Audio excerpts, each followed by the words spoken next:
Welcome to the Better Eye Health Podcast with Damon P. Miller II, MD. This particular podcast is an excerpt from the weekly conference calls. Dr. Miller focuses on different topics connected to the Better Eye Health Program. The topic of this session is The Art of Acupressure and Healing the Eyes, Part 2. Here is Dr. Miller. We did Part 1 of acupressure and acupuncture last time, and we're just going to do a little bit more on Oriental medicine, especially acupuncture. So today is the 17th of August, 2016. This is the Better Eye Health conference call. And I'm spending two different talks talking about acupuncture because there are a number of people out there who are promoting acupuncture for the treatment of eye disease. And I've had actually numerous people that either come to me after having done some acupuncture or who are seeking out acupuncture now. And I spent, just to recap briefly, last week I was talking about at least when it comes to the eye disease, we have found that acupressure, what we have you doing in the Better Eye Health Program, brings all of the benefits that you're going to get from acupuncture or acupressure. And again, that I do needle acupuncture. If I thought that the way to get you what you needed for your eyes to heal was only going to be obtained with needle acupuncture, I would be finding a way for all of you to get needle acupuncture. But that's not necessary. There is a lot you can do with acupressure. Acupressure is not as strong of a stimulation of the points, but it's something you can do yourself. You can do it frequently. It's very easy and very powerful when done on a regular basis. And so that's why Grace and I decided on acupressure, because some of these programs, to be honest, you can go up to one of these acupuncturists who has sort of a residential program. You come in, you stay in a hotel for a week, and they charge you thousands and thousands of dollars and treat you multiple times a day. And it's not to say that people don't see benefits with that. They do, but they're often having to go back multiple times a year. They get some benefit when they go, it falls off, they have to go back. And I've had people spending literally tens of thousands of dollars a year for acupuncture. And again, if that was what it was worth, if that was what it took for your eyes to get better, I'd say do it, but it's not necessary. But I do want to say something about just the history of this. I don't know if people remember a name, James Reston. Reston was a journalist. He was a journalist with the New York Times, and he was one of the journalists who traveled with Nixon and Kissinger when they first started going to China to reestablish relationships, diplomatic relationships with China and Mao Zedong. And Reston, on this first trip, had developed appendicitis and ended up having his appendix removed in China, which frightened him a lot. He had no idea whether they were going to do a good job or not. They did an excellent job. The thing that was interesting is that the anesthesia that he had for that appendectomy was all done with acupuncture. And he wrote extensively about that because he had a place to write about it. The New York Times, something read all over the world. And so that was interesting that in that first trip it sort of awakened the world to the fact that this very ancient medicine was still very much alive. And it interested doctors because doctors may completely dismiss the idea that acupuncture is of any use at all, but when someone has an open abdominal surgery with only acupuncture as the anesthesia, doctors sat up and took notice, and they go, well, maybe there's something to this. But one of the things Reston did in some of his articles, he was interested, what is this medicine that was used on me, and he did some research. And one of the things he reported numerous times in the articles he wrote was the fact that Oriental medicine was used to treat eye disease, because back in the early 70s when this all took place, there was really nothing being done in this country for macular degeneration. Grace wasn't doing anything. Nobody was doing anything. And other than some supplements, people were doing some supplements, some zinc and things like that. And there are a number of supplements or herbs, Chinese herbs, that are used for the eye, but most of them have a parallel in what we're using.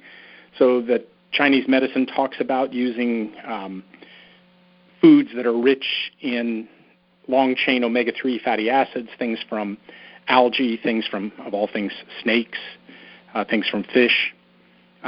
They use goji berries, which are guchita, that's the Chinese word, but little red berries, and they've become kind of popular in this country, mainly because they contain a lot of lutein and other foods. But the lutein product derived from marigolds is proven better than the goji berries for us, so I don't recommend it. But if you needed a source of lutein and there was nothing else around, the goji berries would work very well.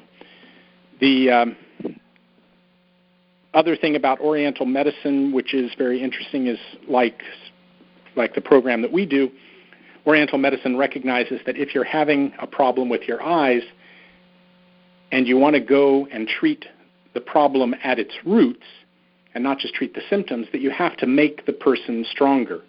And so not just for treatment of the eyes, but for everything in Oriental medicine, you're really trying to look at where is this person having troubles, how can we help them, because if they're complete, if they're whole, if everything's working, they will heal themselves, because that's what the body is set up to do.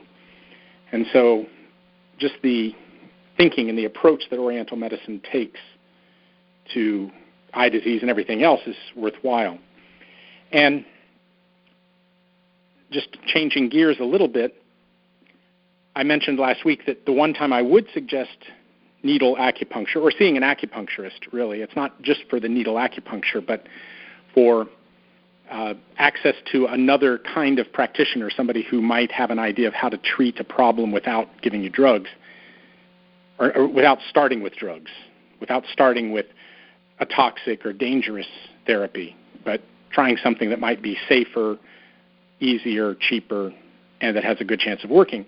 Seeing an acupuncturist, if you have other medical problems that might be well treated by acupuncture. And I didn't say a whole lot about what those were, so I just wanted to mention that today as well.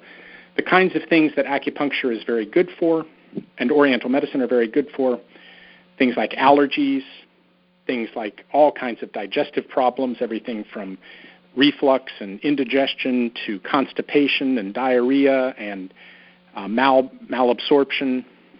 Between the herbs and the things that are done with acupuncture, Oriental medicine is very effective for digestive diseases, very useful for nausea and vomiting associated with pregnancy, very useful for nausea and vomiting associated with chemotherapy, and for keeping the person strong during chemotherapy, useful for all kinds of neurological problems, again, everything from the pain associated with shingles to trigeminal neuralgia, the kinds of things that happen around the face, muscle spasms, all kinds of things like that. And interestingly, if you look at some of the health plans around here that offer acupuncture as a benefit, say Kaiser is a big health plan in the Bay Area and in California, they will have acupuncturists on the staff, but the only thing that they're allowed to treat are things like back pain and neck pain. And in any medicine, back pain and neck pain are difficult to treat, and no one has ever shown that acupuncture is the best way to treat back pain or neck pain. It can be of help, but there's just this connection that Western medicine makes between the treatment of pain and the value of acupuncture, and which is rather interesting and a bit erroneous and displaced, and a lot of that comes from, going back to the beginning of what I was talking about, from that experience that Reston, the journalist, had, and that fascination that doctors had with acupuncture anesthesia, the idea that you could produce a level of anesthesia sufficient to allow open-heart surgery or abdominal surgery. They felt that acupuncture somehow blocked pain, and so they were most interested in using acupuncture to treat things that involve pain. And the truth is, it will do that, but it will treat pain, but it isn't necessarily the best way for it, and pain is hardly the thing that acupuncture is best at. So it can be done, but like I say, there's much better data on its value in treating problems with digestion, problems with other neurological problems other than pain. So those are the kinds of things. And I am going to be, we're going to be starting something next year. Hopefully we'll get it going this year. But I have a whole slew of alternative medical books. Some of them I have virtual versions of them, PDFs. And we're going to start putting that up as a virtual library. So I have numerous books on acupressure that once we get those up, you'd be able to go and read in those and figure out other points that you might use. Now that you sort of know how to do acupressure, you'll figure out other points you might use for other problems that you have.